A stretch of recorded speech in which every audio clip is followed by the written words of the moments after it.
আসসালামু আলাইকুম রহমতুল্লাহ। আশা করি সকলে ভালো আছেন। সিগারেটের ইতিহাস আসলে হাজার বছরের পুরনো।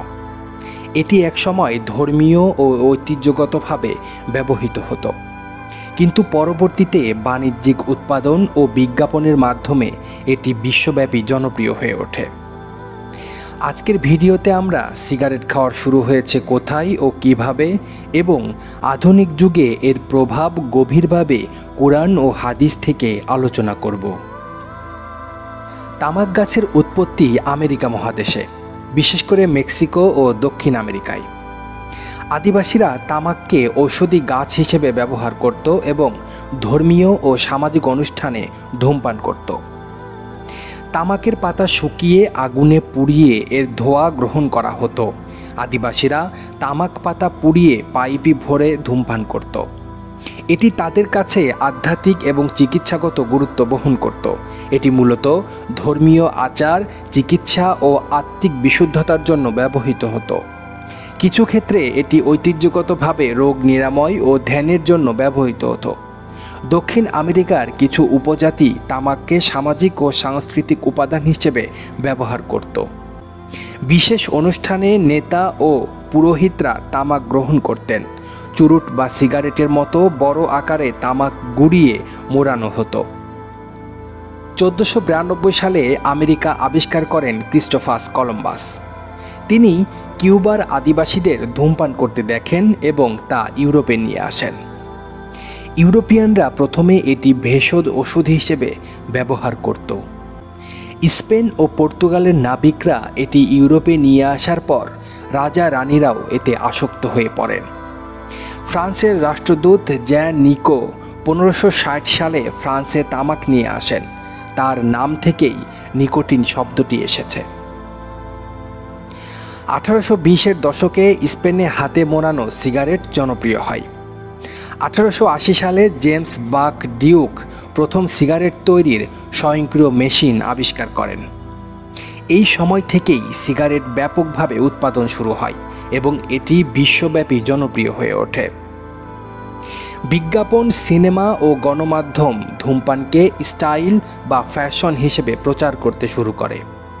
1914 থেকে 1918 প্রথম বিশ্বযুদ্ধে সৈন্যদের বিনামূল্যে সিগারেট সরবরাহ করা হয়, যা এটি ব্যাপকভাবে জনপ্রিয় করে তোলে। 1920 থেকে 1950 হলিউড সিনেমায় নায়ক নায়িকারা ধূমপান করতে শুরু করে, যা ধূমপানের গ্ল্যামার বাড়ায়।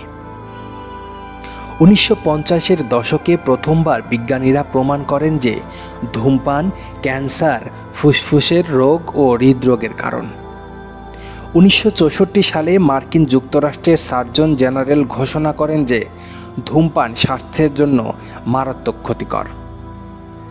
সিগারেট ফুসফুসের ক্যান্সার, হৃদরোগ এবং অন্যান্য মারাত্মক রোগের কারণ, যা সরাসরি শরীরের ক্ষতি করে।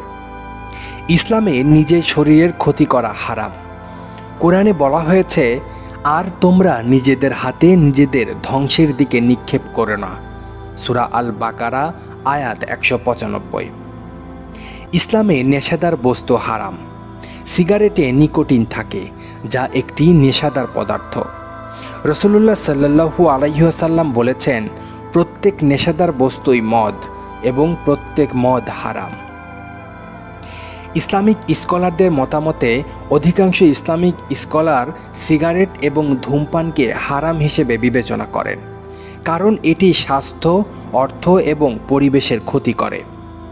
কিছু স্কলার এটিকে মাকরুহ বলেন, তবে বর্তমানে এর ক্ষতিকর প্রভাবের কারণে হারাম বলাই যুক্তিযুক্ত।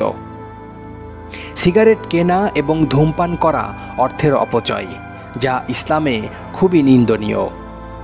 কুরআনে বলা হয়েছে, নিশ্চয় অপব্যয়কারীরা শয়তানের ভাই। সূরা আল ইসরা আয়াত 27।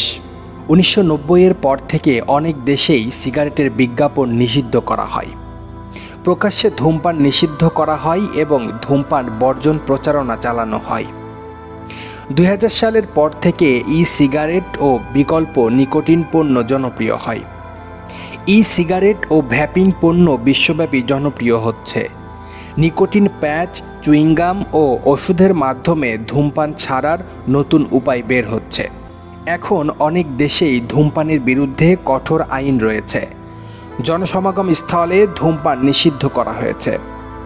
সিগারেটের কর বাড়িয়ে মানুষকে ধূমপান থেকে বিরত রাখা হচ্ছে। সিগারেটের ইতিহাস একসময় ধর্মীয় ও সামাজিক ঐতিহ্যের সঙ্গে জড়িত থাকলেও আধুনিক যুগে এটি স্বাস্থ্য ঝুঁকির প্রধান কারণগুলোর মধ্যে একটি।